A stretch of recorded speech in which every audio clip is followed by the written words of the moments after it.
Imagination connoisseurs. Once again, it is I, your Duke of Dope Discourse, Robert Meyer Burnett. I invite you to watch and listen to the Designing Hollywood podcast, brought to you by Martika Ibarra and the great, legendary Hollywood costume designer, Marilyn Vance. I am afforded the wonderful opportunity of co-hosting the show. If you are interested in the magic of Hollywood, the design of Hollywood, the clothes of Hollywood, watch the Designing Hollywood podcast, available wherever you get your podcasts from, or find the video version on YouTube. That's right, the Designing Hollywood podcast. Why would you ever want to miss it? Especially if you love the movies. Robservations with Robert Meyer Burnett.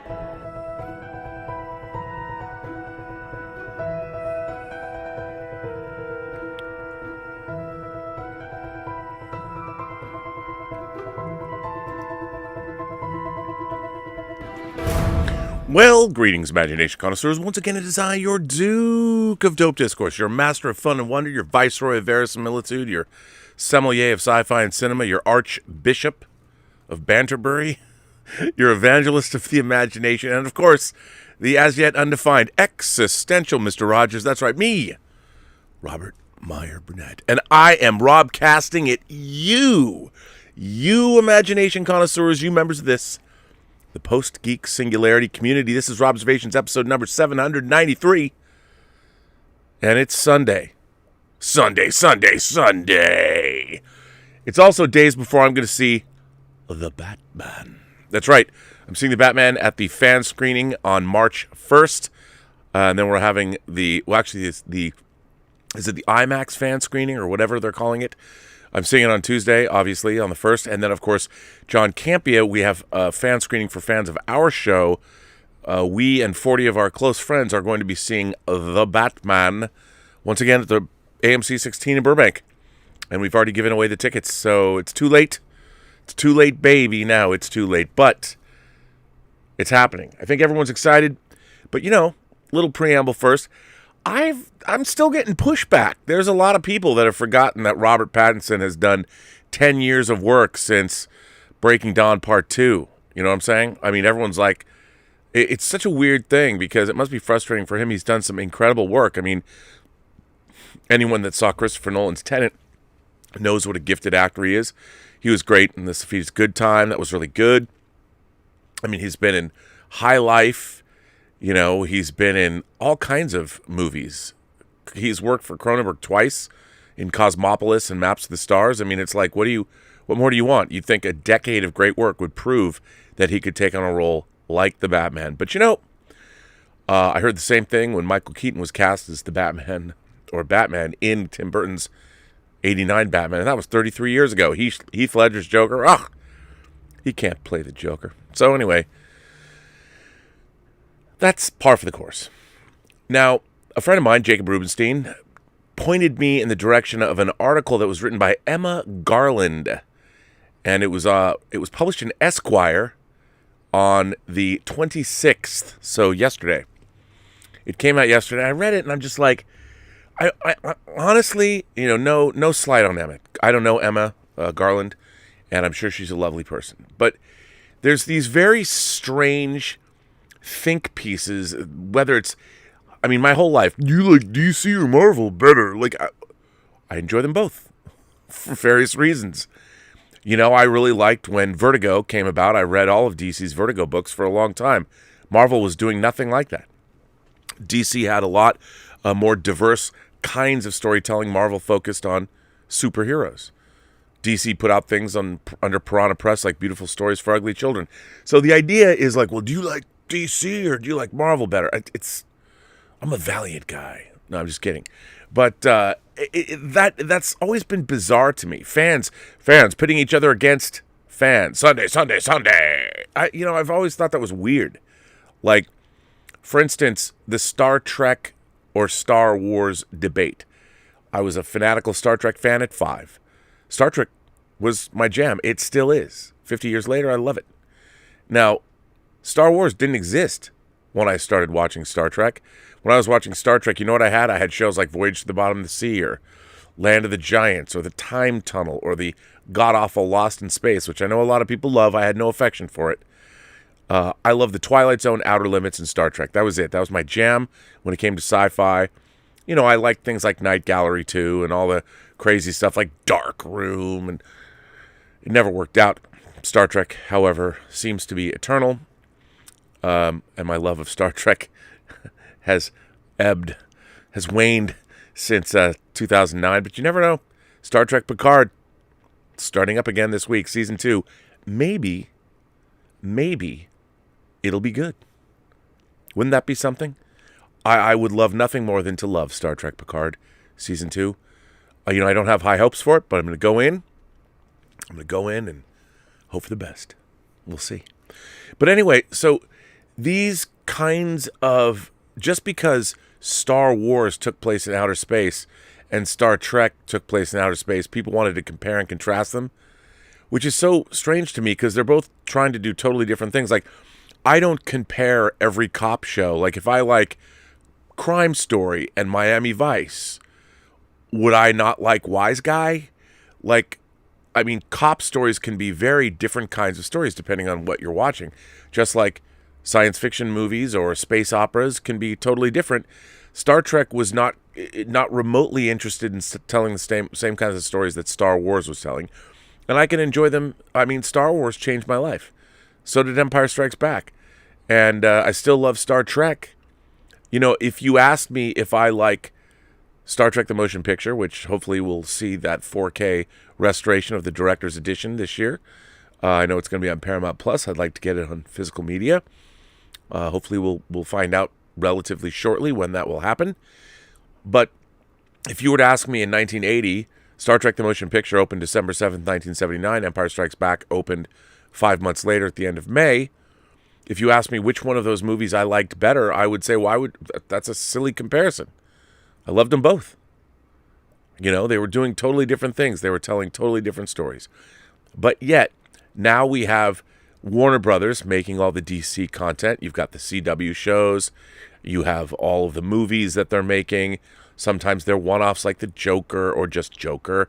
The upcoming The Batman is its own continuity. And yet later, we're getting The Flash, which has Michael Keaton as Batman and Ben Affleck as Batman, and multiple Flashes. And who the hell else knows who else is going to be in that movie because the multiverse and all that. But there's all this weird comparing and contrasting. And it's hard. You know, you've got super teams. You've got the Avengers and you have the Justice League. So the obvious comparisons, I mean, how can you not do it? Because those two are much closer than Star Wars and Star Trek. And let's face it, I own a hardcover of the Justice League Avengers crossover.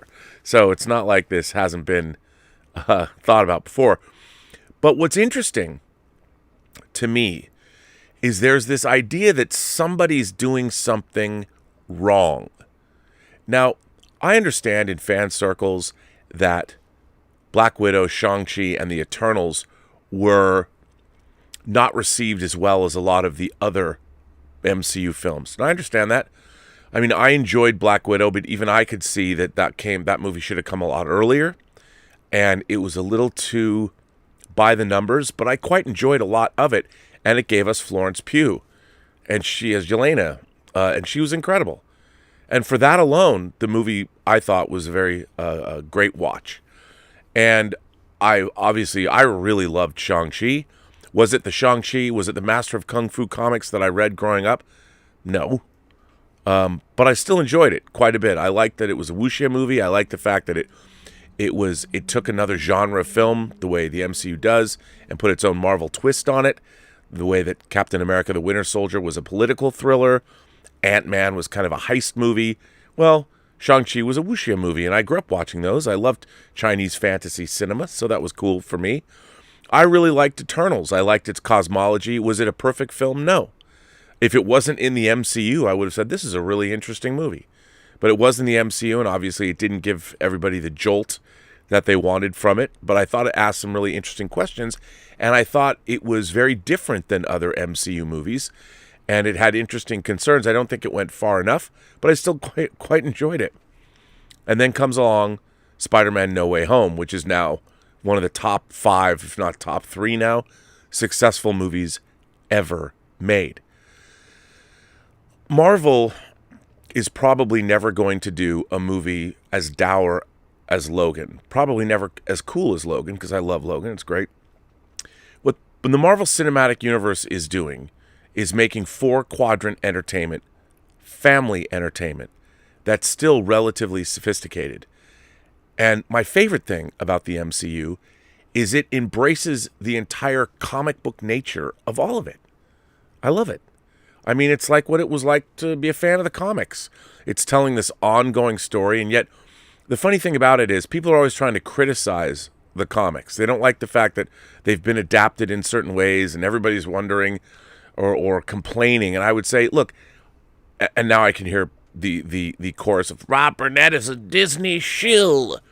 No, I just like Marvel Comics. And I think what Kevin Feige and Victoria Alonso and Louis Esposito have been doing over there with their incredibly talented teams of people that are making these movies is unprecedented in Hollywood history. And it makes me, there's been, 28 Marvel movies now? Or Doctor Strange is the 28th Marvel movie. Let's say Black Widow was 24, Shang-Chi was 25, Eternals was 26, Spider-Man No Way Home was 27, so indeed Doctor Strange is 28. 28 films. And I believe, judging by Spider-Man No Way Home's box office, I believe if you average out the box office of all 27 movies currently, they still average out to each movie made $1 billion. Now, I can't tell you, there's nothing like that in the history of Hollywood, even adjusted for inflation. And clearly, I'm not the only one who loves Marvel movies, and I think their level of quality is rivaled only by Pixar in terms of its consistency in delivering the kind of entertainment that they set out to make. Marvel has not set out to do something and failed yet. I mean, people can point to movies that are less, say, than successful. Perhaps Thor: The Dark World didn't quite gel. Iron Man 2, people talk about that not being very good, but have you watched it lately? It's pretty good. It's fun. Ed Norton as the Hulk, even that, very diverting compared to a lot of other movies I've seen. But anyway, back to this article. This article, it's a think piece. Whenever I say that, I think of Ben Fong Torres in Almost Famous. And when our humble narrator and characters repeating back what the amazing Lester Bangs told him, he'll wet himself. Pardon me. As I cough, sorry for anybody listening to the audio version of this. So here's this article. Will the Batman force Marvel into changing for the better? I hope so. Look at this, right out of the gate. Marvel changing for the better. See, the funny thing about that is does Marvel need to change? If Kevin Feige were to read this article, would he say, looking at the latest box office returns coming in or the pre-sales of Spider-Man No Way Home, do we have to change? I mean, do we? Anyway, let's see what Emma Garland has to say for Esquire magazine. Superhero films have dominated cinema for over a decade. You can rock up to an Odeon at any given time, safe in the knowledge that you'll be able to chug an ice blast and watch an actor called Chris save the world with his massive arms. That's comforting, in a way reliable. Like a morning ritual or a Tesco meal deal, outside of their diehard fan bases, though, audiences are becoming bored and more openly critical of the Marvel monoculture. Now, here's what I don't understand. This article that's in Esquire, which I've enjoyed reading most of my life, Esquire, audiences are becoming bored and more openly critical of Marvel monoculture. But she makes this statement, Emma. Where's the evidence of that? At least follow that up with something. Give me an example of who is bored and who is more openly critical. I know us YouTube pundits are pretty openly critical, but where's your evidence that anyone's bored? Anyway, I won't editorialize. I'll just keep reading this article. It's common knowledge at this point that superhero franchises start filming their CGI scenes years in advance, sometimes before casting, and then construct the rest of the production around them. That is true. There's a lot of the Marvel visual development departments come up with fight scenes and action sequences that they're going to put into their stories. But I would ask you, most big effect sequences in any movie, they start, I mean, maybe not before casting, but they start early because they have to. And then construct the rest of the production around them. Marvel's fight scenes are disconnected and choppy, cutting to a different frame every second. A different frame every second? An arm pulling back to throw a punch 1 second, a close-up of their fist hitting someone's jaw the next, which is true. While DC tends to go for color grading so dark that it absorbs half the detail. Did you see Shazam? Did you see Suicide Squad? The Suicide Squad. The dialogue is typically front-loaded with clinical or obvious detail about what's going on, peppered with WWE-type trash talk and comedic one-liners. None of this is to say that they're bad films. At the very least, you know what you're getting. 120 minutes of well-made, popcorn-friendly action. But the more they're churned out, the more formulaic and dispassionate they feel. And when they make up the majority of what's in cinemas, it inevitably narrows the parameters of pop culture. That I agree with, Emma. I agree wholeheartedly that when the majority of films that the studios are making and what they put in cinemas, it does narrow the parameters of pop culture. Wholeheartedly agree with that. Famously, Martin Scorsese said as much in a 2019 interview with Empire when he compared the MCU franchise to a theme park. After some backlash, he clarified the point in an op-ed for the New York Times. For me, he says, Martin says, cinema was about revelation, aesthetic, emotional, and spiritual revelation, he writes. It was about characters, the complexity of people and their contradictory and sometimes paradoxical natures, the way they can hurt one another and love one another and suddenly come face to face with themselves. Obviously, you could argue that this is true of films like The Avengers, just as you could argue that some of Hitchcock's classics could equally be described as theme parks. Really? But it's overwhelmingly the case that superhero films prioritize special effects and soundtracks that heavily feature that noise that goes boom over emotional substance or aesthetics. Okay, I really dislike these articles. There's a good point to be made here. But comparing and contrasting and saying things that these movies prioritize special effects, they absolutely do not. And neither does the MCU prioritize effects over and soundtracks over emotional substance or aesthetics. In fact, I would argue that the reason that the MCU is as successful as it is because the characters are so rich and well drawn, played by actors that make you believe in them.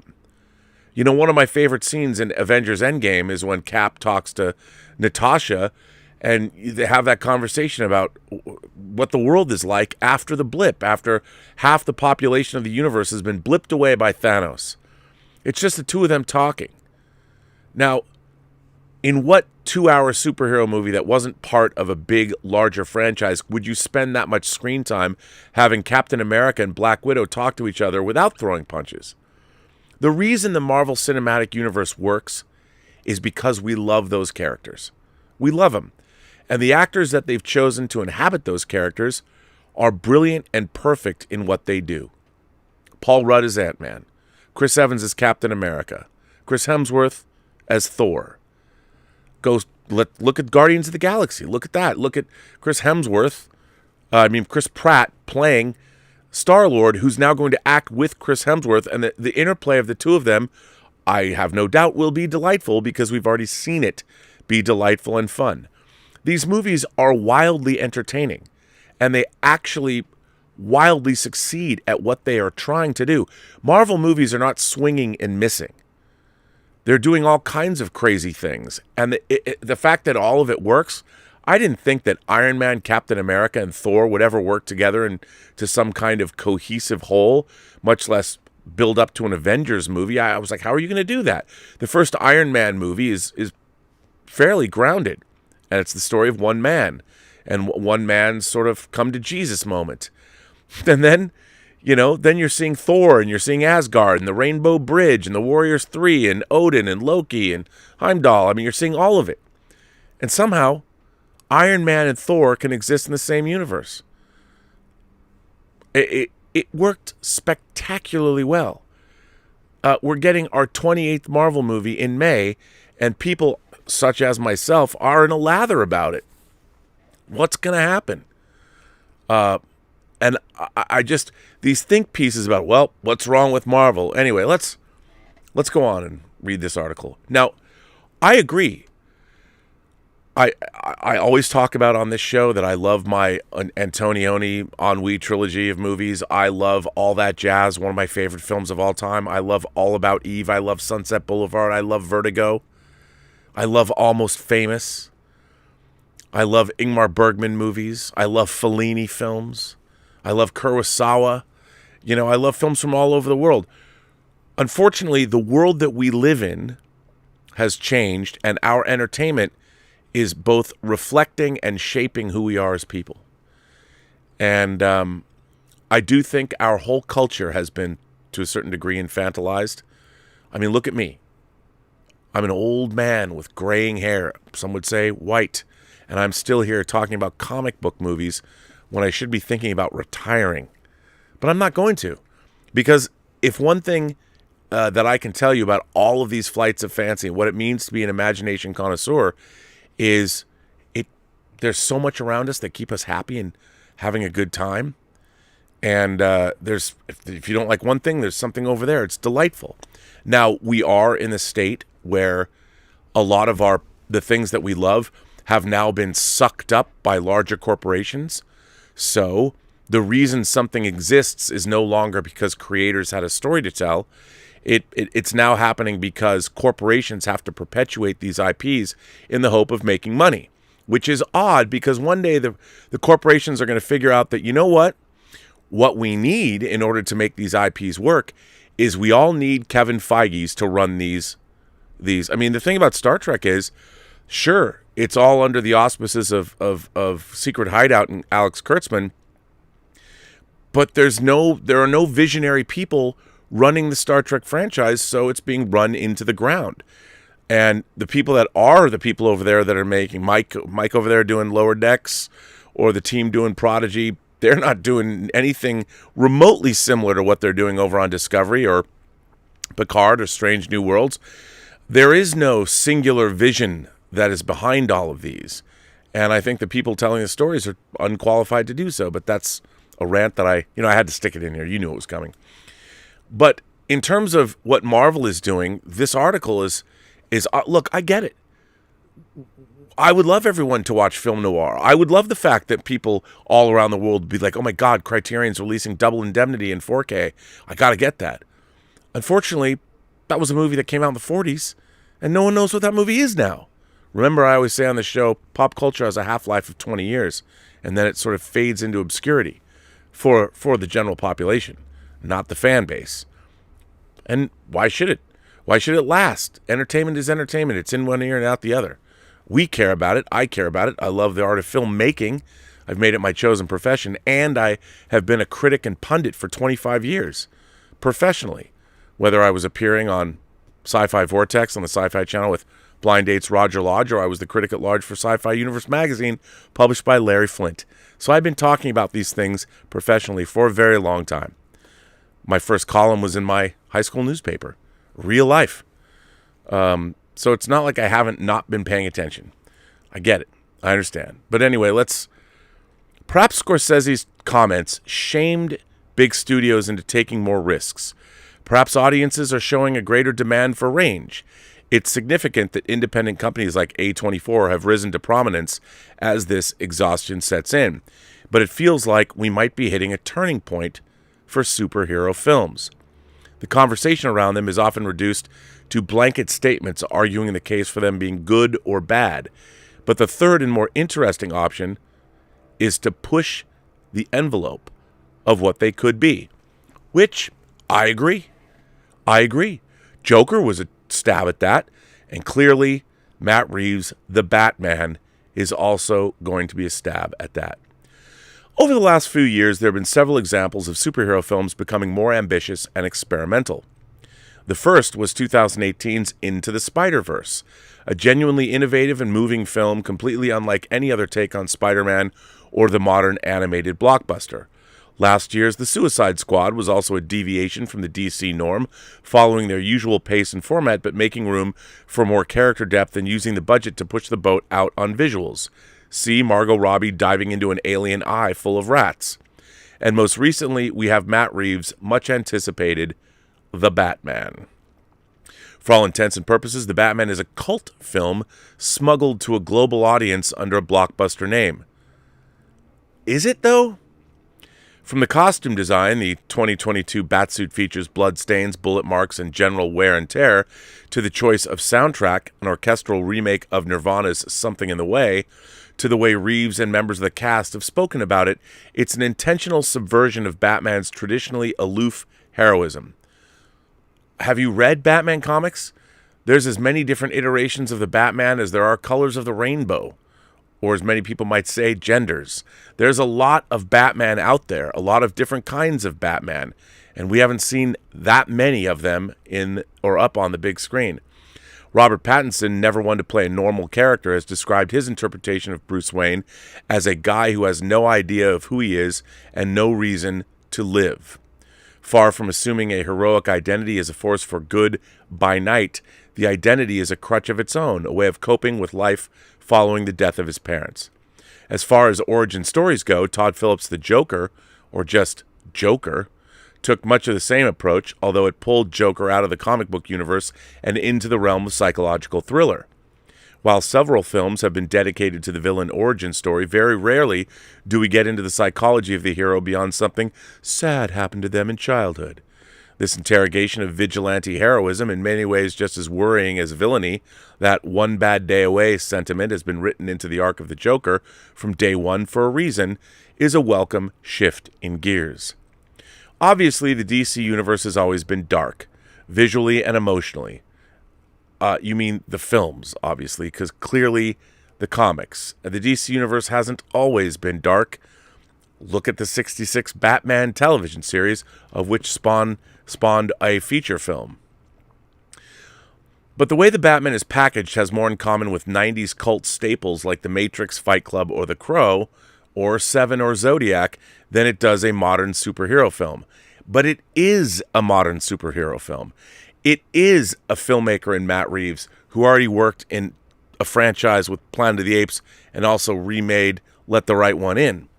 So it's not like the studios said, I think we should go in a different direction. They made Joker, and now they're making The Batman. Judging by what we've heard so far, it looks to steer the narrative away from the objective good versus objective evil and into something more vulnerable and nuanced. Something that, as Scorsese would put it, explores the complexity of human nature. Regardless of whether The Batman matches expectation, that's a welcome shift. If superhero films are set to continue their domination of the box office, their future is in the details. Now, I would say, first of all, it bothers me that there are no real examples in this article. And I feel like a lot of these think piece articles are being written by people that are just watching other YouTube videos and sort of in a way parroting back what people are saying. There's a long tradition of, remember, Batman and Superman have been around. There was a Batman serial in the 1940s on the big screen. The Adventures of Captain Marvel. The Superman TV series from the 50s. It's not like these characters suddenly came out of nowhere and dominated our screens. Now, who would have thought the world that we live in would have its cinema screens dominated the way they are dominated by superhero movies now? But remember, superhero films, superheroes are just cops or knights in shining armor or lawyers or reporters like Woodward and Bernstein trying to do good, trying to save the world. But I think what's really interesting is superhero movies are fun. There's a reason why people are liking them. And also, they're being embraced by audiences that have grown up with these characters since they were kids. There's been superhero stuff on TV almost nonstop for the last 45 years. And, I personally, I grew up with the first Super Friends show that was an hour long with Wendy and Marvin. And then we got the Wonder Twins later, Zan and Jaina. So it's not like the audiences that are embracing these audiences, middle-aged guys like myself, grew up with this stuff. It's nice to see it evolving. By the way, I would say the same thing. Star Trek as well has been with me my whole life, and it's still here. I like the superhero movies we're getting that I've right now more than I've liked the Star Trek we're getting, which I find strange. It's odd to me that we have people that really understand Marvel and the Marvel Universe putting out MCU movies, and the people that have run Star Trek. When Star Trek was revived in 2009, you had somebody in J.J. Abrams who actively said, I never watched Star Trek. I was a Star Wars guy. Why would you hire that guy? But they did. They hired him. They hired a guy who would tell you in every interview that he ever gave about this that never liked Star Trek, yet he gets the job. And that's the problem with modern Star Trek. You know who loves Marvel movies? Kevin Feige. Kevin Feige has an associate producer credit on the X-Men, which came out 22 years ago. Kevin Feige's entire adult life has been in the service of making Marvel movies. I always say that he made 13 Marvel movies. He served as a producer in some capacity on 13 Marvel movies before the MCU started. Now, technically, I am incorrect when I say 13, because there's always one I forget because it was on TV here and not in the theaters, and that was Man-Thing. Man-Thing. We forget. Yes, Kevin Feige was a producer on Man-Thing, and I bet some of you are going, wait, they made a Man-Thing movie? I know. I even know they made a Man-Thing movie, and I always forget it. So it was actually 14 Marvel movies. So before the MCU even started in 2008, Kevin Feige had worked on 14 movies, and he'd seen what worked and what didn't work. Even within franchises, like the X-Men. X-Men 1 and 2 really worked. X-Men The Last Stand, while outgrossing X2, didn't really work so well. Then you had, look at the Wolverine movies. X-Men Origins Wolverine, The Wolverine, and Logan. Look at that. There's an interesting trilogy. Kevin Feige worked on all those. Sam Raimi's Spider-Man movies. You know, very different things, but he's brought it all home, and he's made more money than anyone else in Hollywood history. But I just think that the world has changed. The world is different. And while I would love to see different kinds of movies, I mean, the same thing. People are asking, why is no one watching the Oscars?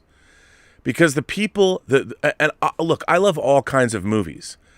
And I loved Chloe Zhao's Nomadland. I thought it was a terrific film. But the fact is, was that a populist hit? Is that going to sweep the nation like, oh my God, you have to see Nomadland? No. And they're asking, well, why aren't people watching the Oscars? They're not watching the Oscars because they're not excited about the movies that are nominated and the people haven't seen them.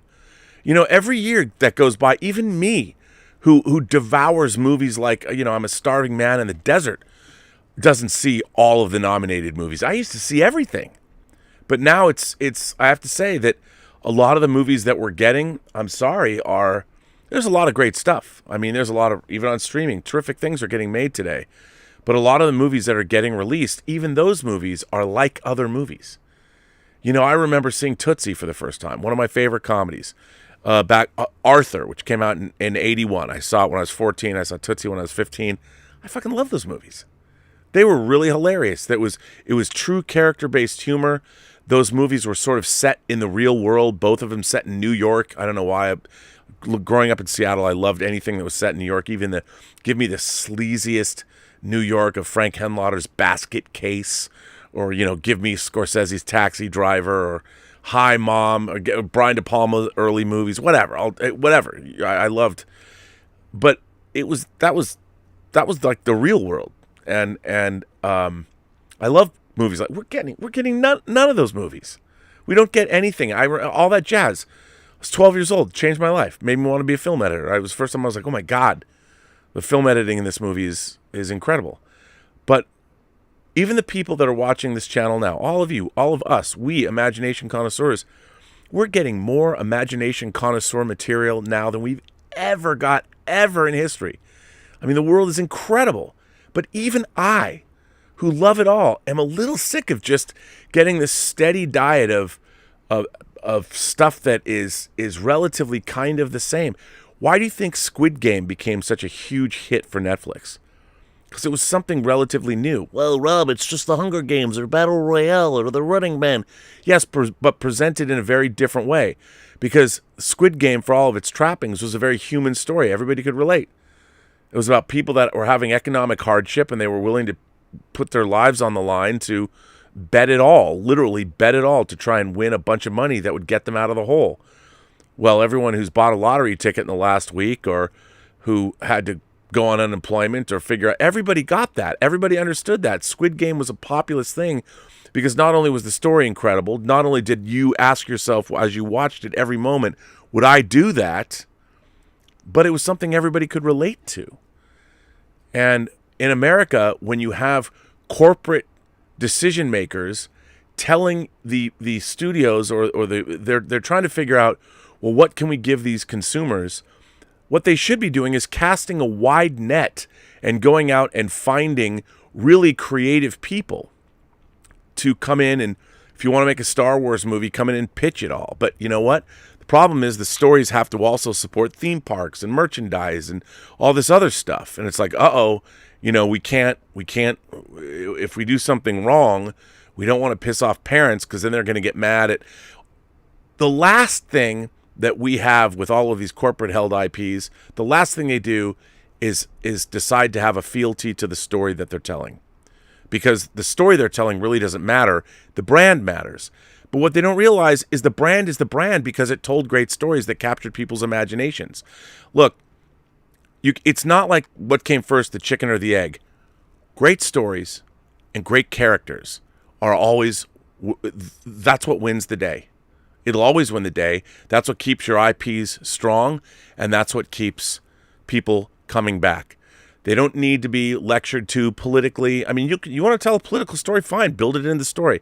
All the President's Men is a political story, inherently, because it's about two guys trying to discover what was going on with Watergate. Nowadays, people be like, oh, this story is too political. No, it's about two underdogs fighting the big corporate system, the scary politics that goes on in this country, and they prevail. It's a David and Goliath story. At its core, it's a David and Goliath story. That's why it's good. And it works, even though it's got politics in it, but it wasn't banging you over the head. Again, it wasn't telling you what you should think and how you should think. It was giving you something that you should think about. And that's very different from the world that we live in now. But the problem is, unless it changes, all stories are corrupted. The reason the MCU works is because basically the storytellers are the studio. That's the only place where that's going on. Kevin Feige, who is Marvel Studios, is also the producer of these movies. It's the perfect synergistic relationship. And if the studios could figure that one out and find people like Kevin Feige, they could make their dark universe work. They could make Star Trek work. They could make all of these things work. But until they do that, what are we going to get? Well, I hope we get more good Marvel movies. Anyway, that's kind of what I was thinking about. I wanted to read it. What the hell? Read it? I gotta tell you, one of the great things I love about this channel is you imagination connoisseurs, you members of the Post-Geek Singularity, and I love getting your letters. And if you want to send me a letter, you can at thepostgeeksingularity.com. Go to our revamped website. It's pretty dope. But sometimes I get letters that just fill my heart with joy.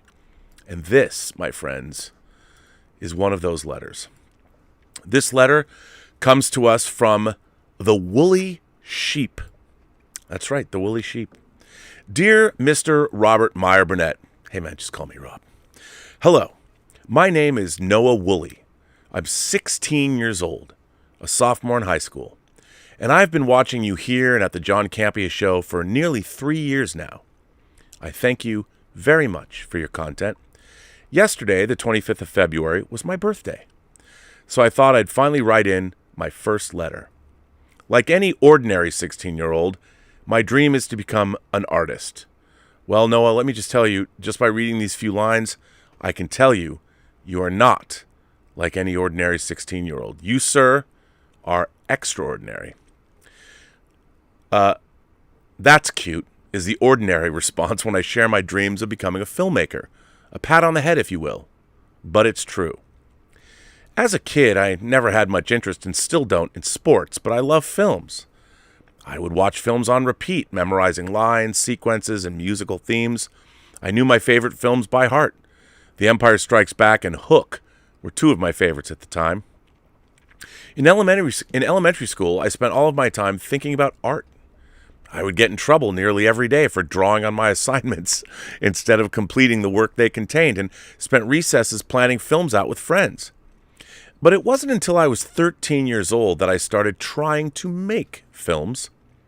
I'd gather my friends from church and we'd film stupid, mediocre, thought-up-on-the-spot comedies that often made our church leaders gasp. One of my worst offenses is when I had a boy dressed in drag and another boy pretend to make out. Amen, Noah. Last year, 2021, I directed what I consider to be my first true short film, Reflection, with an X. It was a black and white film with no dialogue that exposed some of my fears about death and the consequences of the universe. Though I must admit, it's hard for the average viewer to see those themes without explanation. That's okay, man. Don't worry about it. In November, I released my second short, The Butcher and the Pig, based off a Grimm Brothers folktale and taking inspiration from A24 films such as Midsummer, a film which disturbed me immensely. Maybe I'll write in the future about this in further depth. Like many artists, when they finish an art piece, I felt a deep need, a burn, to make something new. The problem is I've been dry on good ideas, and when I get them, they never seem to go anywhere. Not anywhere serious, anyway. I feel like I'm stuck in a hole, a creative hole, and I can't escape. To make matters worse, I live in Utah. Nearly everyone is Mormon. My friends, my teachers, my own family. Mormonism, like many religions, is very conservative in both a political sense but also in philosophy. Friends, teachers, and even some family told me that my last film, The Butcher and the Pig, was too gory and too disturbing. I'd say, Noah, that means the film is probably better than even you think it is. I feel, even as an independent filmmaker, I'm already held back similarly to a studio system. If my scripts contain vulgar or inappropriate language, my parents won't let me make the film.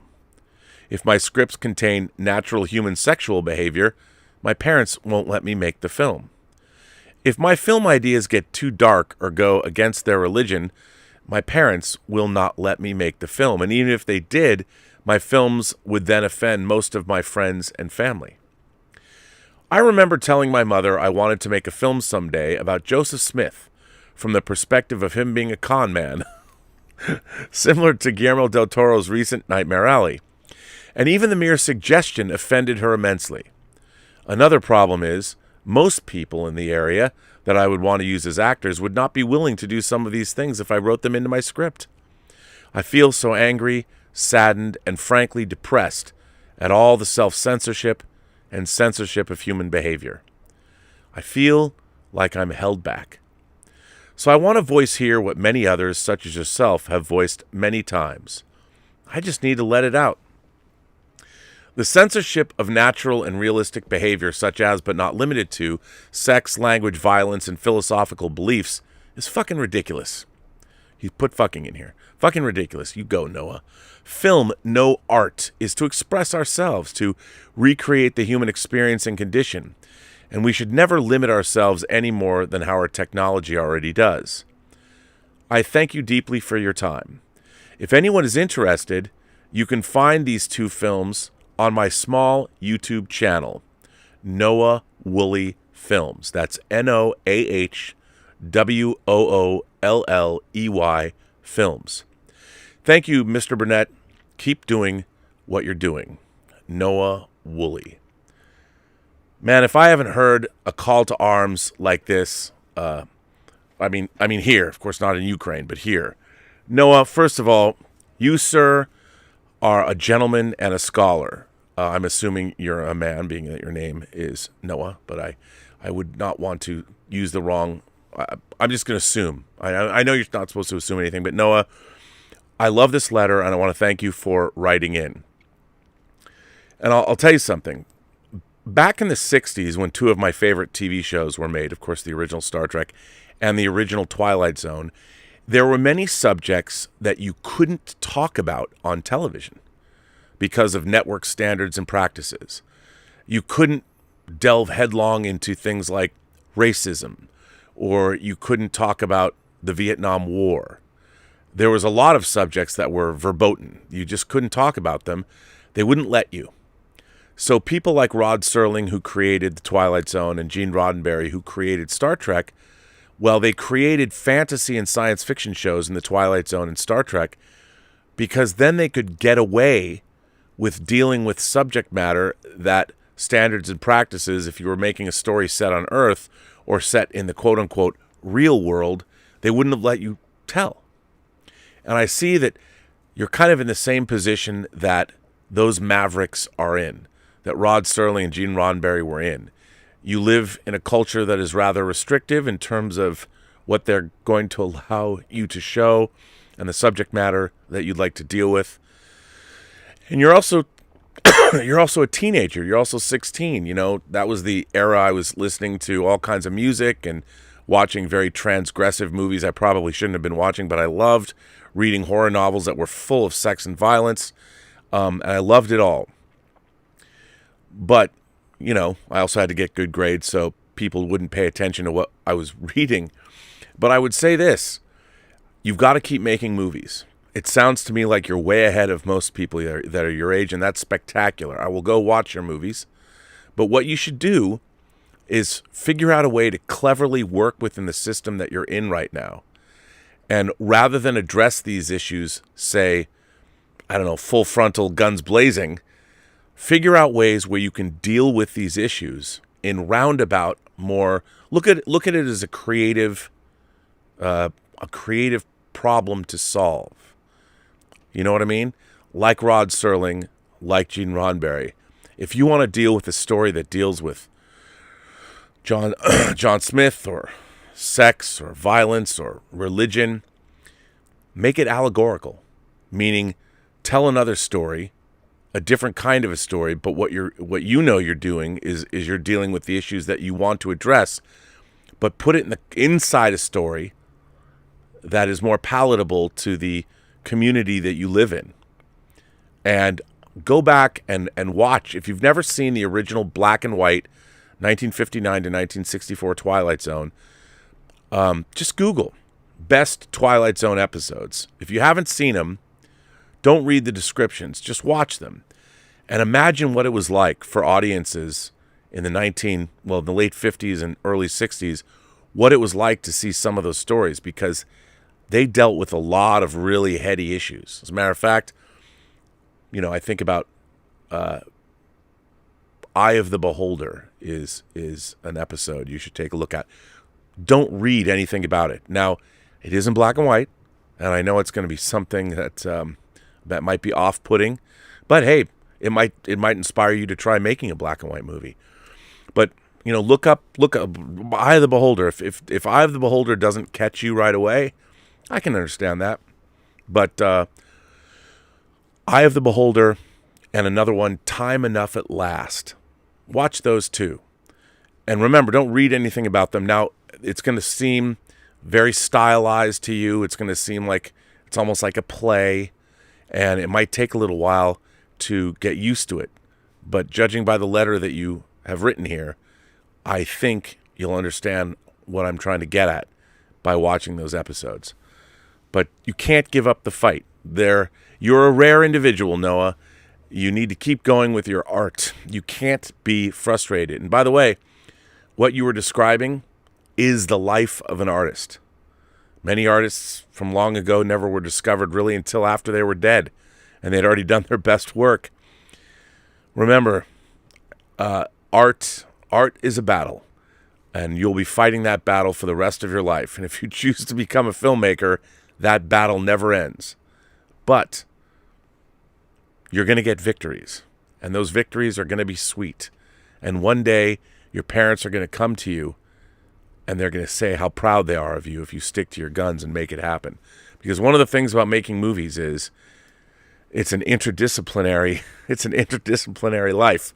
You have to learn a lot of things about a lot of things in order to become a filmmaker. But anyway, I really want to thank you for writing in. What a terrific letter, and thank you so very much.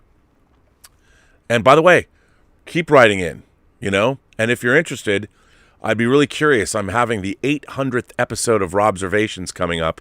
I'd love to have you on the show, interview you, hear more about this. So hit me up. Send me another letter. Send me, well, actually, I think I have your direct email contact information. Actually, no, I don't have it here. But it'd be fun to interview you. See what a 16-year-old like yourself has to say about life. Because I think the audience here on Robservations, we imagination connoisseurs would love to hear from the next generation. So thanks for writing in again, Noah. And keep up the good fight. I'd love to hear what you think of Twilight Zone. And, yeah. Ruben Hilbers writes in. Ruben Hilbers says, he's been around these parts for a long time. Ruben says, "Hi, Rob and the Post-Geek Singularity. This is a short and bitter sweet letter to say that I won't be writing in anymore. Before the February 1st change of timing, this show was something fun that I could watch and take part of when it aired. But since then, at least to me, watching the channel has started to feel more like a chore/obligation, an infinite game of catch-up that I can never complete. And the fact that I can't be there in the chat makes me feel locked out. I know there are podcasts, but those don't solve the basic problem that the PGS doesn't feel fun to me anymore. So I'm out. I've already left the Discord server." Ruben Hilbers, Discord name Commander Nash. Well, Ruben, I'm sorry to hear that. You've been around these parts for a long time, but in this letter, I don't know what it is about the channel. I mean, I know I've been on a different schedule because I'm now working full-time with John Campia, when I took that position because of other obligations in my life, such as living situation and those kinds of things. And I'm actually having a really good time, but I'm wondering, is it me? Is it the community? I don't really know what you are getting at, and the fact that you can't be there in the chat makes you feel locked out. I totally understand that. And like you said, there are podcasts, but I'm wondering why you say that the PGS just doesn't feel fun to me anymore. So you're out. I completely respect it, but I'd love to know more why, and we live in crazy times. All I can do is try and offer. Look, I've always wanted the Post-Geek Singularity to be a fun place to be, and it lives and dies with me, and I'd like to know more about what you think about this. Send me a letter and tell me to keep it private if you want, but I'd love to hear from you, and I appreciate you writing in and sharing your thoughts, and I'd like to know more and understand more about how come you feel this way. And so those are letters. Let's see what you guys are saying. There's been a lot of people jumping in, so let's jump over and see what y'all have to say. Hold on and just give me a moment to do just that. Okay, here we go. Anish sends in a super chat and says, "Hi, Rob. The Godfather in Dolby was incredible. I'm so glad to hear you say that. Love to revisit this masterpiece and to now have seen it in theaters. It felt like a special experience. The list of things that this movie does well is endless." Well, this is only Zevia, but cheers to you, sir. I got to tell you, The Godfather is one of my favorite movies of all time, and I've seen it in the theater once. I can't wait to go see this new restoration. It's myth making. For those of you, there's people who haven't even seen The Godfather. People think, oh, it's a mafia movie.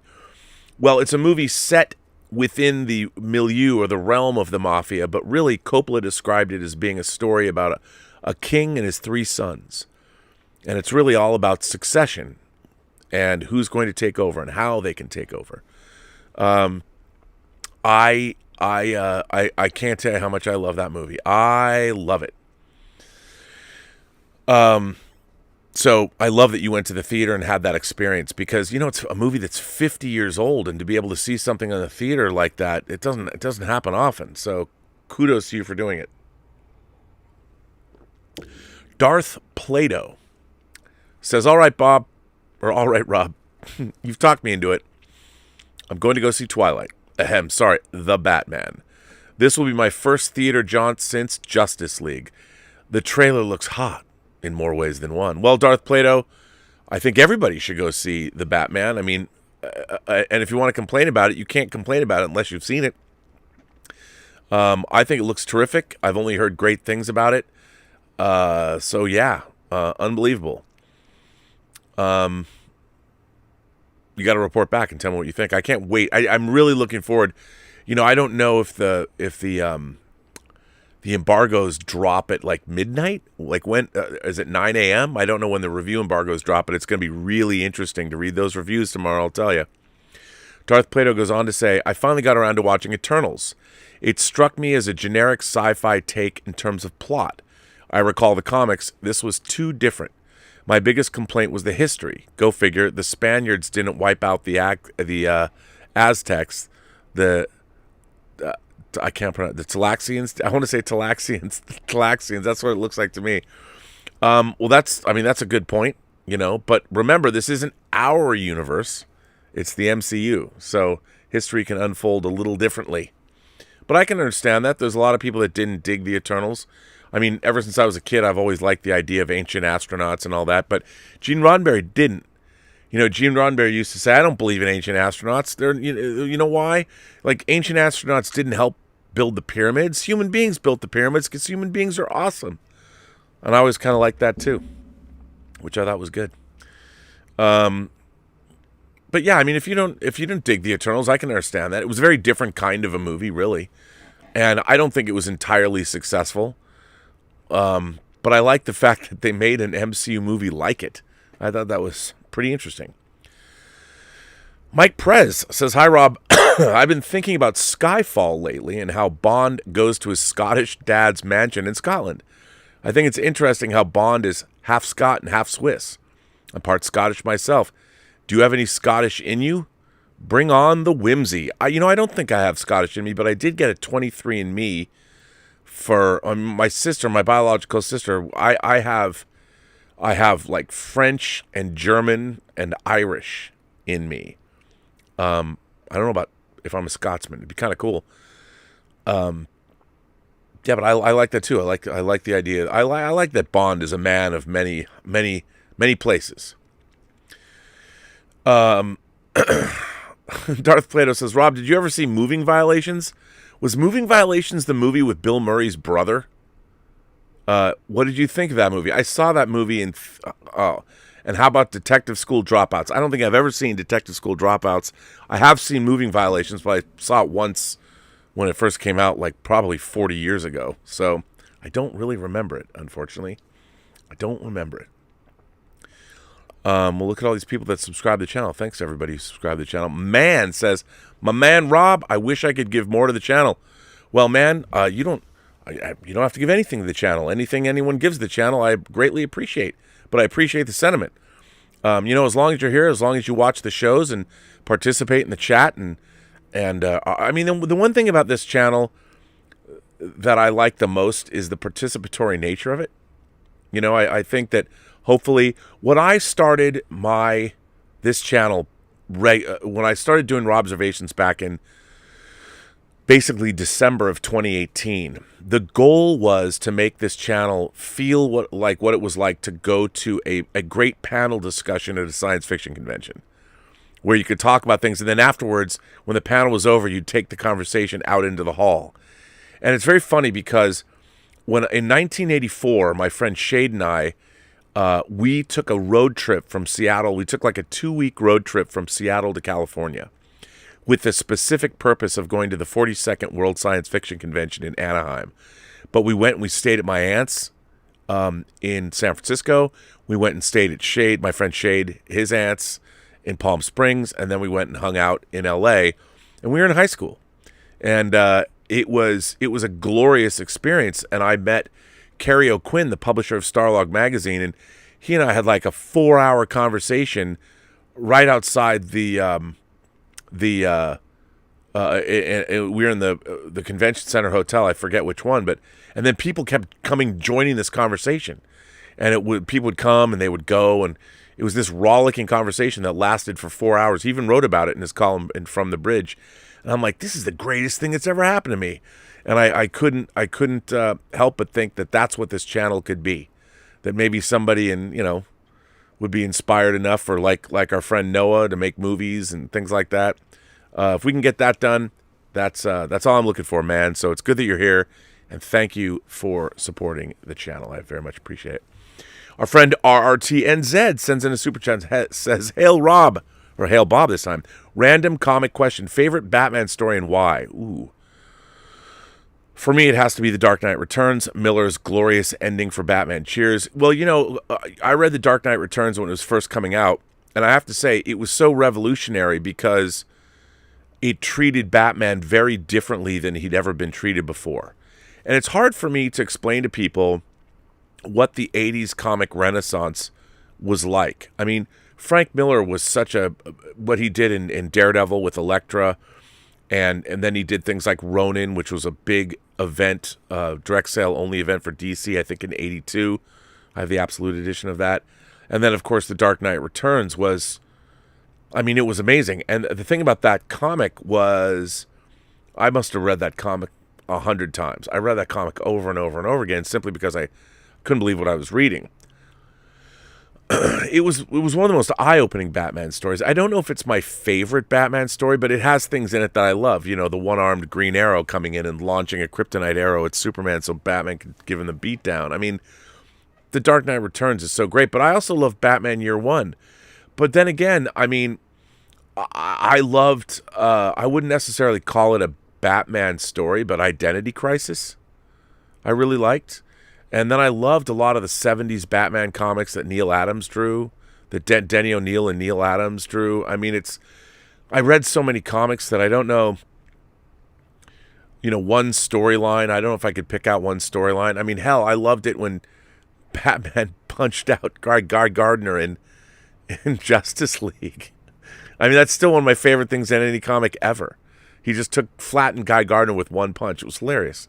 So I don't know. It's tough to say. I would have to stop and think about it, and every day it would be different, I think.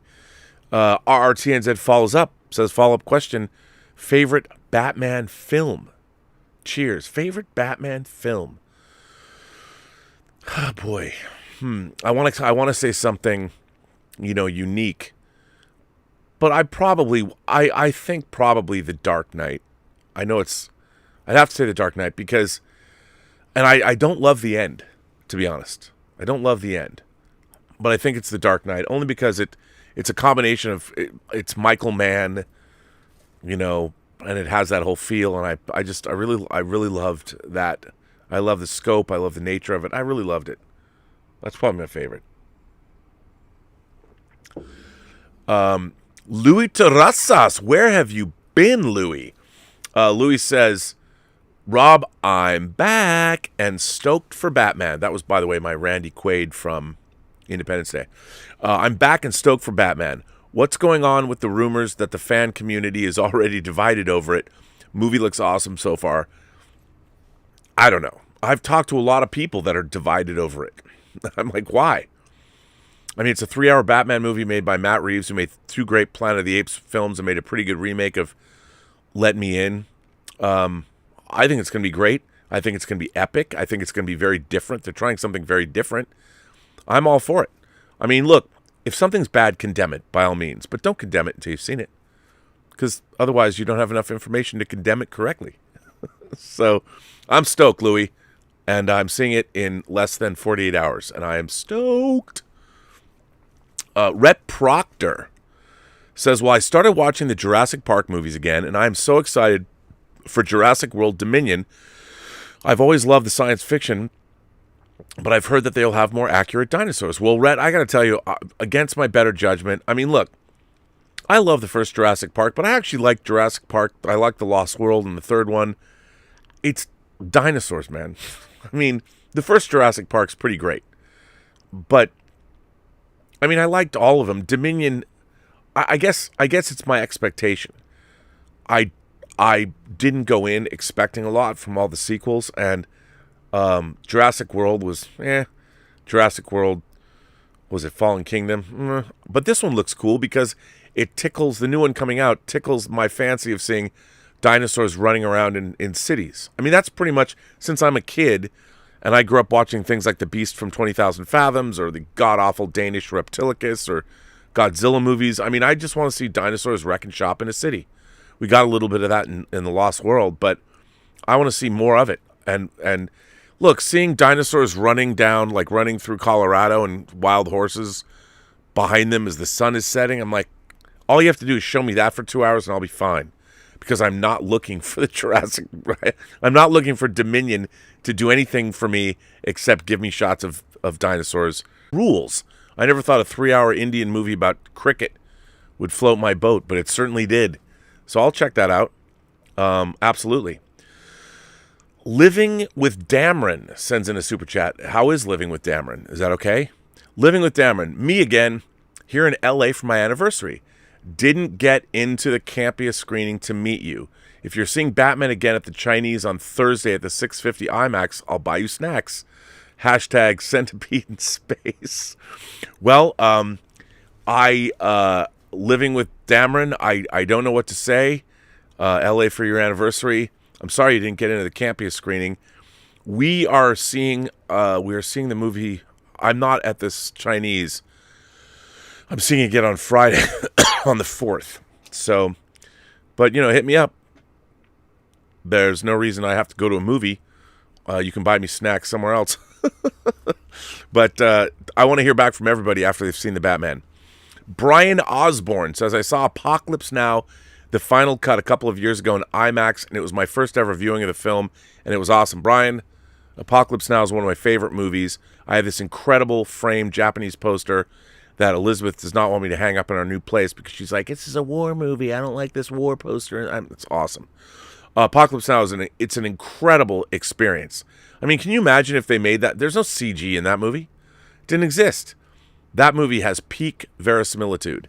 I'm glad you saw it in the theater because, like The Godfather, it'll change your life once you've seen it. I mean, the sound design alone, unbelievable. Unbelievable. Rhett Proctor says, I am seeing the Batman Friday, and I can't wait for this interpretation. This interpretation of the Riddler is something different, and I'm here for it. But for the sequel, I want to see Mr. Freeze as the villain or Professor Pig. I'll tell you something. I've been listening to Matt Reeves talk about his iteration of what Mr. Freeze could be. I'm like, okay. I wouldn't, I think the way he's thinking about it could be really interesting. Wouldn't that be wild? I mean, I think that'd be totally wild if he was able to pull off Mr. Freeze and make it not Arnold. I mean, it could be cool. But Rhett, report back. Irfan Dagman says, Rob, hello from India. Wow, I'm a second unit director, and right now I'm choreographing one of the best stunts Bollywood has seen for Mission Cinderella. Dude, it is a great honor to speak with a second unit director. I mean, second unit directors make, for those of you who don't know, who might not know what second unit is.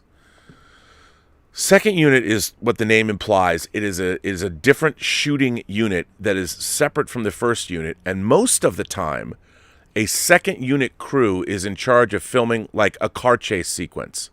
They'll design it, execute it, and make it happen. And a second unit director, a lot of second unit directors have moved up and have become feature film directors, like the guys doing the work on John Wick. So it's not unusual for second unit directors to then become first unit directors and start directing movies. But the second unit directors and their teams are the ones that are usually in charge of action sequences, car chases, big action moments in films. So, Irfan, to hear from you is a great honor. Thanks for coming in or writing in. So you're in India, and you guys do. I'd love to talk to a second unit director in India. Like, what are your insurance concerns? And right now you're choreographing one of the best stunts Bollywood has ever seen for Mission Cinderella. That is it somebody flying through the air? Is it cars? Is it fights? What is it? Well, I can't wait to see it. Mission Cinderella. That's a cool title. Irfan, I wish you luck with that. I want to see it. Can you actually, since you're here, let's see if there's any information on the internet about Mission Cinderella. Mission Cinderella movie review. Wait, release date Bollywood. Hang on. Let's see. Here's what it says. It doesn't say. Mission Cinderella hasn't come out yet. It's just coming out in 2022. What is it? Akshay Kumar's Mission Cinderella casts Indians. Ooh, this is interesting. Casts Indians and Pakistanis living in the UK as junior artists. How interesting. Wow. Obviously, there's a lot of great people involved. This sounds like it's a remake of the hit Tamil psychological thriller Ratsasan. Mission Cinderella is directed by bell-bottom director Ranjit Tiwari. Well, I got to find out let's find out what that is. Let's go down the rabbit hole so we can find out it's a remake. Okay, let's find out what the plot is so we'll know what Mission Cinderella is about. We'll find out. Wow, I want to meet the lead actress of Ratsasan. Let's see. Wow, this sounds awesome. Okay. It is an Indian slasher thriller film. The film tells the story of an aspiring film director who becomes a police officer after his father's death and tries to track down a serial killer. Okay, I'm in. I'm in. I am in, Irfan. I'm in. Tell me where I can see this movie. I want to see it. Maybe you can come on the show, be a guest on Robservations, and we'll talk about what's it like to work in the Bollywood industry. It'd be fantastic. I'd love that. I'm in. Joseph Sanchez sends in a super chat and says, I watched Gone Girl for the first time not too long ago, and that movie's wild. Super good. After watching Zodiac, The Social Network, and now this, I don't know why I haven't seen all of Fincher's movies. Joseph Sanchez. Joseph. You've watched Zodiac, The Social Network, and Gone Girl. Bruh. Run. Don't walk. And go see the movie Seven. Fincher's return after the debacle that was Alien 3.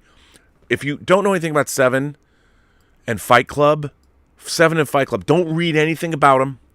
Go in cold. But as a matter of fact, if you've got time, watch a double feature of Seven and Fight Club. Trust your Uncle Bobby here. You'll have a good day at the movies. I promise. But I can't wait to hear. I can't wait to hear what happens. Adrian Barraza sends in a super chat and says, Rob, when do you think we can finally get into other Batman villains in his rogues gallery? I'm waiting for a Clayface, a Mad Hatter. The tone of the Batman makes me feel that we can see these characters. Well,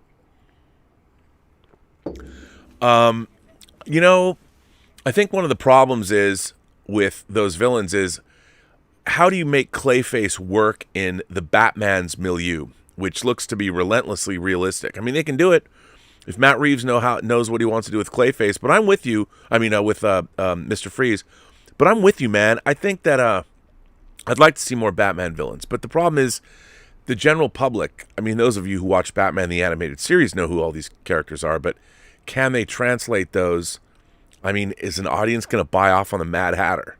I mean, I think they could. It'd have to be written correctly. But I don't know when we're going to see them anytime soon. Because you know what? A Batman movie comes out and everyone's like, who's going to play the Joker?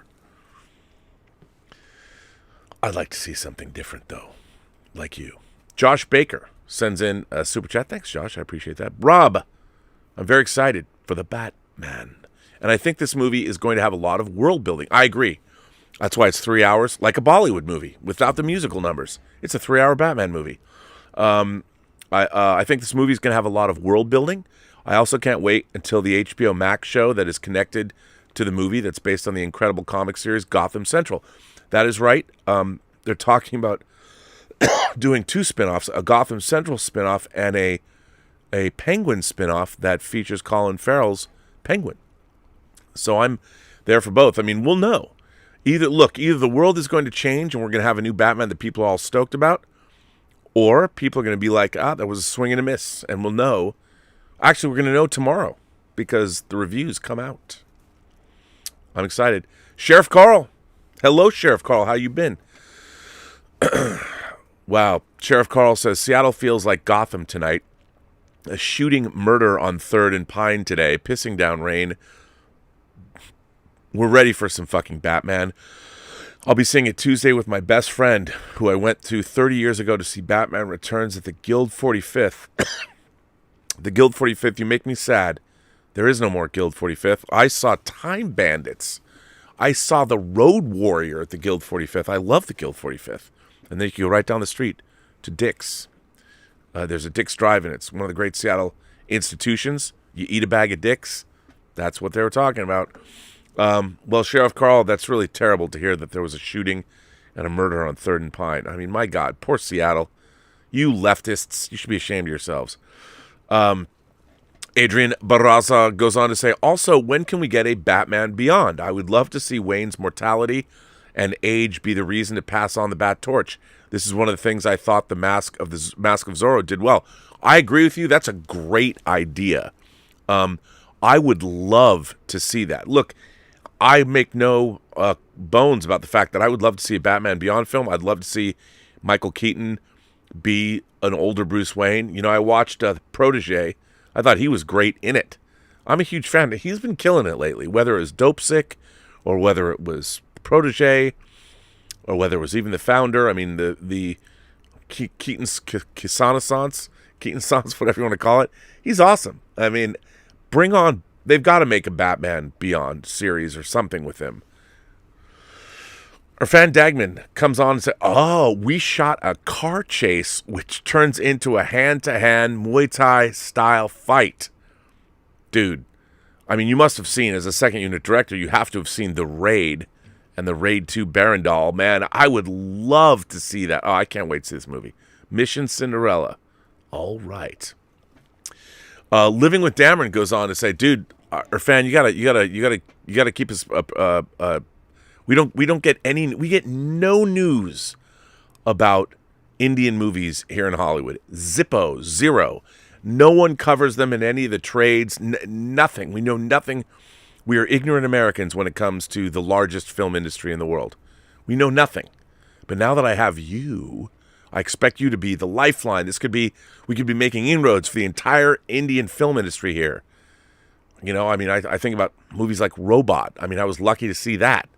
But wow, that sounds awesome. Living with Dameron says, have you seen the Norwegian film Troll Hunter? I have. I own Troll Hunter. Lunch after the Campia show on Friday. The Apple Pan, you're in? Dude, I'll be pitching you Beetlejuice too. Do you know how far I'd have to drive to go to the Apple Pan? It's on the west side, yo. It's past La Cienega. You're asking me to go to the west side? It's right by the theater that Tango Shalom opened in, so there you go. It's pretty cool out there. I can't commit to that. Hit me up later.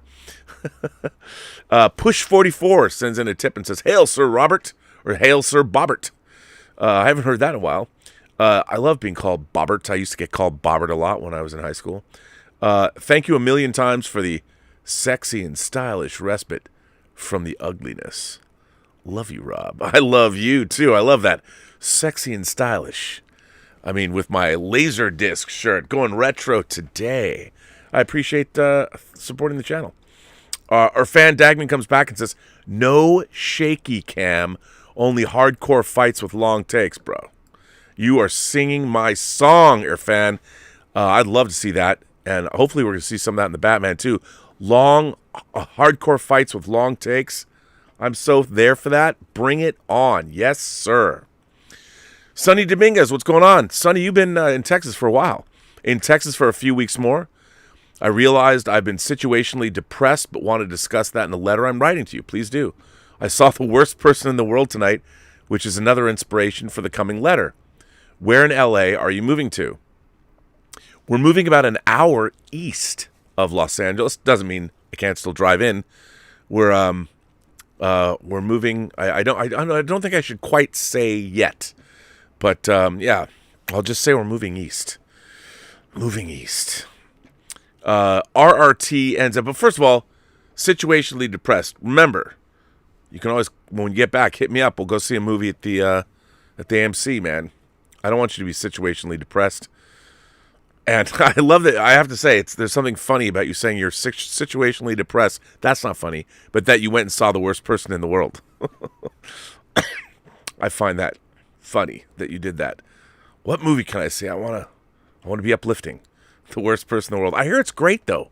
I haven't seen it, and I hear it's really, really good. So I'm hoping that by seeing the worst person in the world, it made you less situationally depressed. Because come on, man, you're a good man, and I know you. We've actually broken bread together. So get back to LA. We'll put that smile back on your face.